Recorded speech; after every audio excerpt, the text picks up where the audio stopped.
right, the first thing that you're going to want to do, and I am going to have to do all this on this screen, and then I'll go to a graph screen, so you guys got to remember what all this stuff is.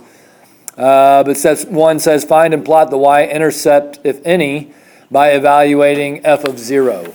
Okay, so, right, easy enough. So f of 0, right, this is just getting substituted into the zeros, so we got 1 minus 0 over 1 minus 0. And so then we have the y-intercept at positive 1. So you do need to show me this work, okay? And just looking at 34 and 36, what do you know about 34 and 36? Oh, sorry, I'm on the wrong step. I got distracted. Okay, so, right, so there's this coordinate, right, 0, comma 1. All right. Number 2 says find the zeros of the numerator by solving the equation p of x, which is the numerator, equals 0, and then plot the corresponding x-intercepts. So there, this is where the question will come. But right, so we just set it equal to 0 and solve. So we got 1 equals 3x. And so then we have an x-intercept at 1/3. So you do need to show me that. Now you can look at 34 and 36. And what can you say about 34 and 36 with respect to x-intercepts? They don't have any. Okay, so if there's no variable up there, it's never going to cross the x axis. Is that okay? All right. Right, make sure someone's copying this down because I don't have them. So part C, right? Find the 0 of the denominator. Okay, so now we're doing vertical asymptotes. I just lost it. Which one are we doing? 38. All right, so then we set the denominator equal to 0. X equals 1. So we have 1 vertical asymptote. And that's at x equals 1. Is this okay?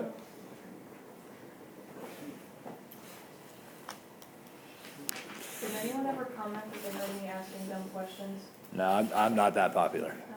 It takes some time for people to actually look at my stuff. So like, I'll be like a junior in college and maybe someone will comment? Maybe. Someone at your college will be like, I heard you on this. Yeah, you're like famous, yeah. Are you Randy from Miss River School's YouTube? Ah, Are you yeah. Gavin from Miss River? Are you from Rome? Technically, anyone could say that they are, right? Yeah, no, I mean, Yeah, but they recognize actually, our I've said my voices. name in a couple. Yeah, but they don't know that I'm talking who I'm talking to. Yeah, I could be talking, yeah, there could be 2 of them. They would There's also recognize Brian the and voice. Brian. You can And front explain row. that just And acts front row. exactly like me. Yeah, there could be a bunch of people up in the What if front row. someone has my voice how it sounds on video, like in like real life? That's how it sounds. That'd be He sits sad, front man, row. because I really don't like my voice in general, but on video it's Like, especially no one else in bad. the front row, just me, Brian. All right, what about horizontal asymptotes on this one? How do you do horizontal asymptote?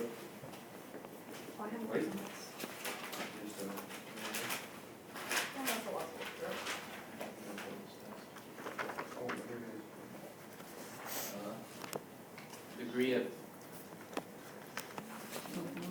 P equals Q. So they have the same degree, okay, so what's that tell you? Yeah, so the leading coefficient of the numerator over the leading coefficient of the denominator. So what is the leading coefficient on these? 1 and 1. No. -3. Yeah, -3 and -1. Why is it that? Yeah, I mean, right, so the biggest term there is x, right? The term with the biggest degree is x. Okay, so be careful on what your leading coefficients are. Wait, you said it equal to 3y? No, this is just like, Oh, You- that equals 3. yeah, it equals 3. It Why equals do I 3. say things like If this? it, no matter what, if it has an X, That stupid girl Randy from it'll be the leading Videos. coefficient, right? How did you? Well, so, like, listen, everybody listen. Unless it's like, The leading coefficient is the coefficient of the term with the biggest degree, or the biggest exponent. Okay? So no matter where it comes in the problem, right, it could be moved around in different places, but it's always the same. It's not the thing that comes first necessarily, right? It's the number with the biggest exponent. Okay.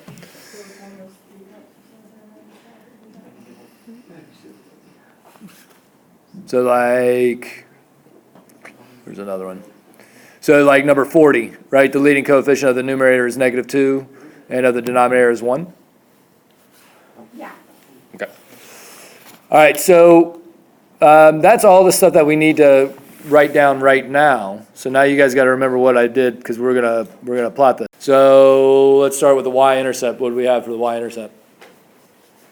Whoa, 0, 1. 0, 1. Oops. How big should I make this graph? You need to have not very. It doesn't have to be huge. So yeah, you guys got to be able to sketch it. It doesn't have to be like exact. No, you'll see why it doesn't have to be exact. Like we got asymptotes, so it's going to be very difficult to be exact. But you need that point. We had an x-intercept. What was the x-intercept? 1/3, 1/3. 1/3 0. All right, so that's close enough. What about vertical asymptotes? 1. Vertical asymptote at 1. Oops, I missed. And what about the horizontal asymptote?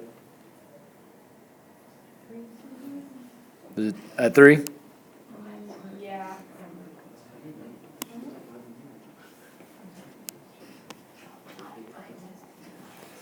All right, so does everyone know where we got all these? All right, so now it talks about, we only have a couple options here. So really,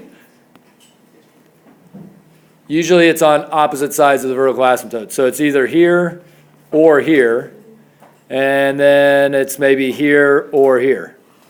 Okay, and so this is a function, which is an input and an output.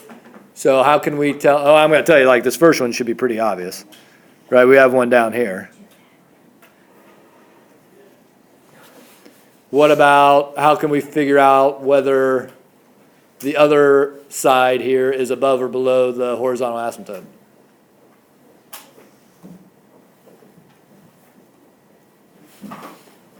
If it's a function.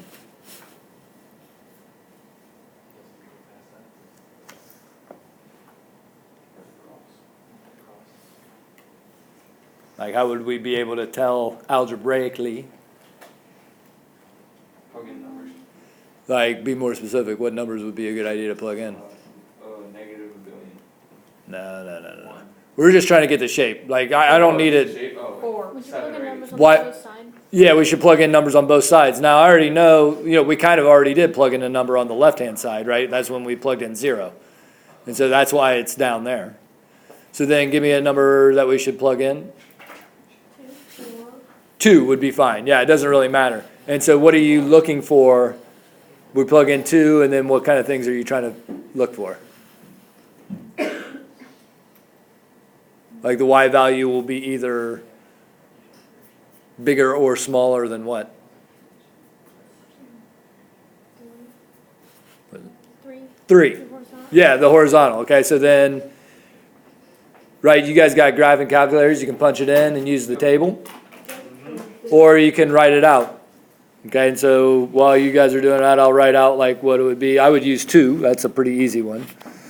Right, so then f of 2 is 1 minus 6 over 1 minus 2. So we got -5 over -1. So then is that value going to be bigger or smaller than 3? Okay, so then that means it's up here somewhere.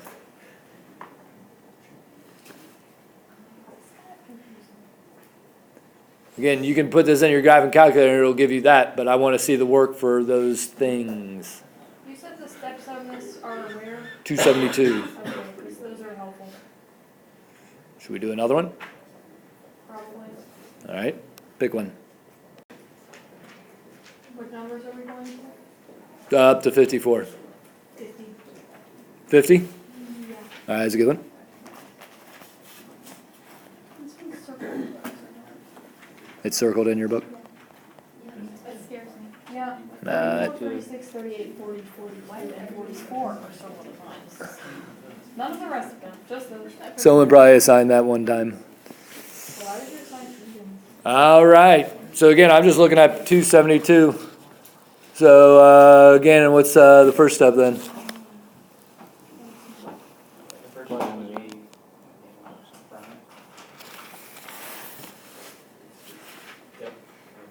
Mark? I said there was one.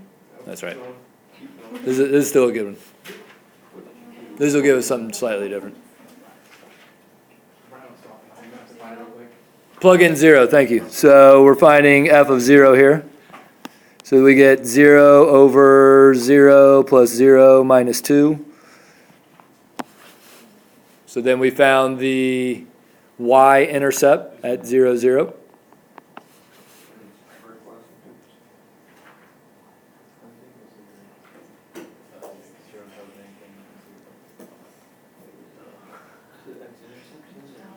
asymptotes. This is kind of weird. Kind of weird, kind of weird. Oh, I think I know what's going on. All right, so then what's the next step? Is it vertical asymptotes or I don't know, what's step number 2 say?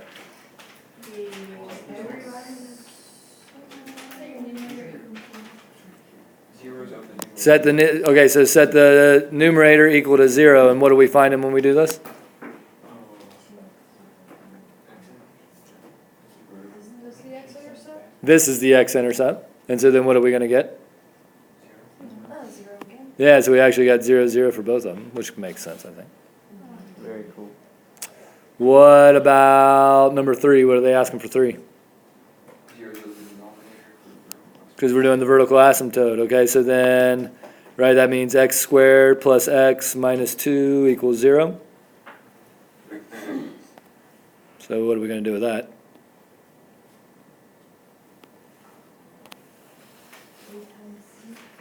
Yeah, okay, so you gotta solve it somehow. This is probably gonna factor, so factors of negative 2, that had to give you positive 1. Negative 1 and positive 2.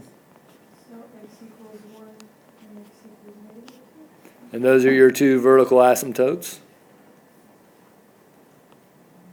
So we have 2, so that means we got another place that we have to test, so that's a good one to do. Wait, what? That'll make sense here in a second. You guys just gotta remember all this, or tell me what it is when I go to the next screen. What about step number 4 there, Bryant?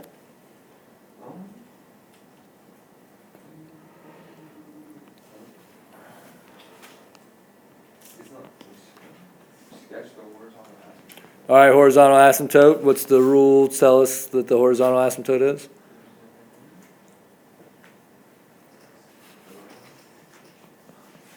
Zero. Why is it 0?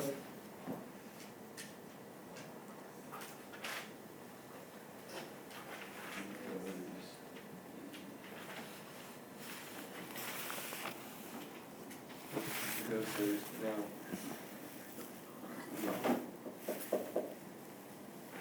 So there's no. The number in front of the variable. So when the degree of the denominator is bigger than the one at the top, the horizontal asymptote is at 0. So I'm going to put that one on here right now. So what else do I need to put on here? Where are they?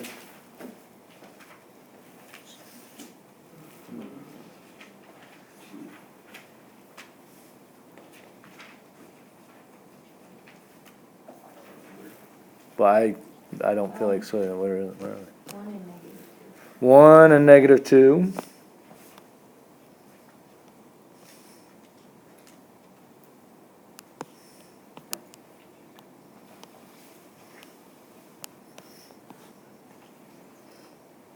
Okay, and then we had 0, 0 is also something going on, which is kind of weird. Yeah, and that's kind of weird because it's on our asymptote right now, but we'll figure it out. So does it make sense that we have to test in 3 spots now? All right, so, I don't have a lot of room. So if you, put this into your graphing calculator, y equals, then you can go to the table because what's a good value to test here?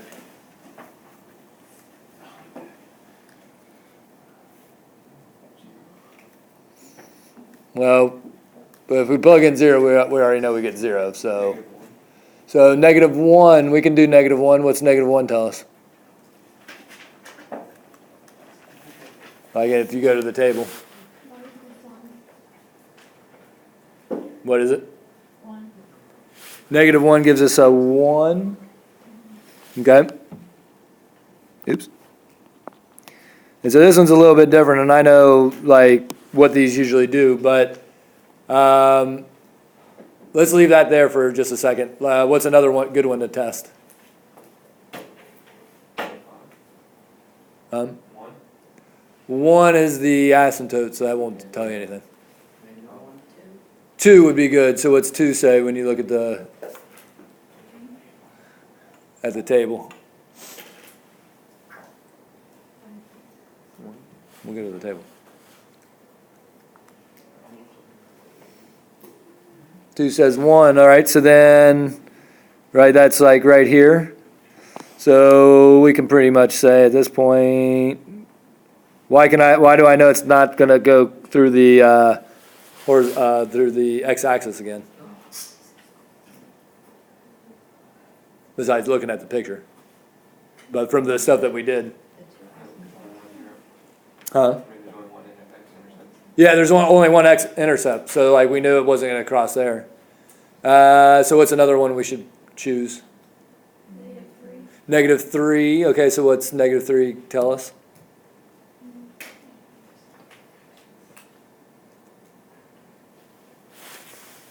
All right, I'll do that. What is it? -3 halves, so that means it's down here somewhere. Is that okay? Okay, so then now we got this weird situation. So if you've already looked at the graph, you know what's going to happen. So what's another number we should test here if you've already looked at the graph? Yeah, so what's 1/2 going to produce?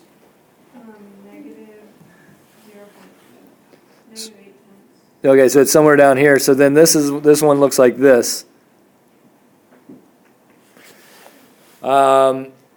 So I would just pay attention to anything that's in between 2 asymptotes.